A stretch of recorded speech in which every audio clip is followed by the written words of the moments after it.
world's #1 cable morning news show. Thanks, Steve. Yes, it's Wednesday. We're downhill to the weekend. Can you smell it? It's going to be a long weekend, too. So it's a shorter week next week. Yeah. Right. He says they weren't, like you said at the top of the show, they weren't spying on the campaign.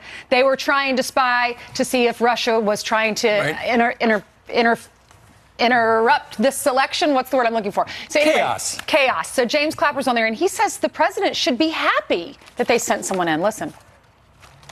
Why didn't they tell the president if that's the case? Why didn't they say, we think that Russia could be trying to collude or mess up this election, get involved in this election? That's Brit Hume's soundbite. Yeah, and that's so true. And basically, that's what I was talking to Andy McCarthy yesterday in the green room about. I said, if you really have legitimate concerns about this, and it's 2016, all you have to do is knock on Trump's door. The 30th anniversary of Fleet Week kicking off with the parade of ships here in New York. 14 ships, including the USS Arlington, will sail up the Hudson River today before docking for the public to go and visit. Said to the parents, okay, you've got to work with your lawyer. You got to write up an eviction order for your son. The son had wanted to, keep in mind, the parents are suing to get him out. He wants to stay in the house 6 more months. It's ridiculous. They left a note saying you have 2 weeks to get out. Yeah. You have failed as a parent if you have to go to a judge to evict your 30-year-old son. Because in the past, some Republicans have been asking for the documents,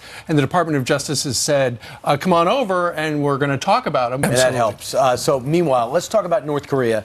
The president yesterday has been very measured, as says, listen, I'm not sure if this thing is going to come off in Singapore. Yes, it is a Wednesday coming up on a big holiday weekend. Hope you got great plans. Pickles and those new grills. Let's get this candle. I have a quick grilling question for you. Yes. Now that we have, now let's just toss the break. What do you think? Okay. No, President Trump outraged. That is great. And then you got the news with the Ace Hardware. They're giving away 1 million flags as well. Yep. Very patriotic. Yes. Tell me if Jillian. thanks a lot, Jillian. Tell me if this ever happened to you.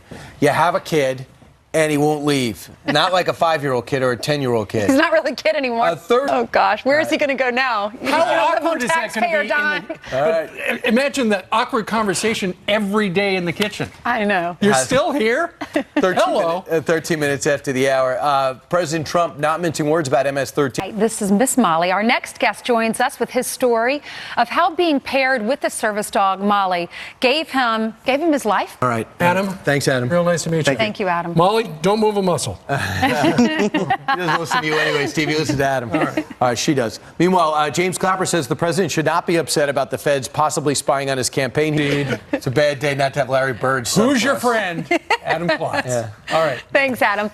Well, in just a few hours. The fact is the kid won't listen. Not a kid. The man won't listen, and the parents have to bring in a third party. There might be something wrong with a 30-year-old, even if he is helping out at the house. Well, still at home with mom and dad. I don't want people feel fired. He's suing them now for $300,000 because they wanted him to work on Saturday. All right, here's what Gene would do. And they changed this guy's life and many more. And if you want to know more about Ainsley, there's a book out about you. This is an authorized biography about you. Am I correct? The Light Within Me? That's the one. Go pick that up. You're an author, too. Right. I know, but I have to run. His book's on paperback now. All right. Well, that's everyone it for have a wonderful day. See you back here Thursday. Bye.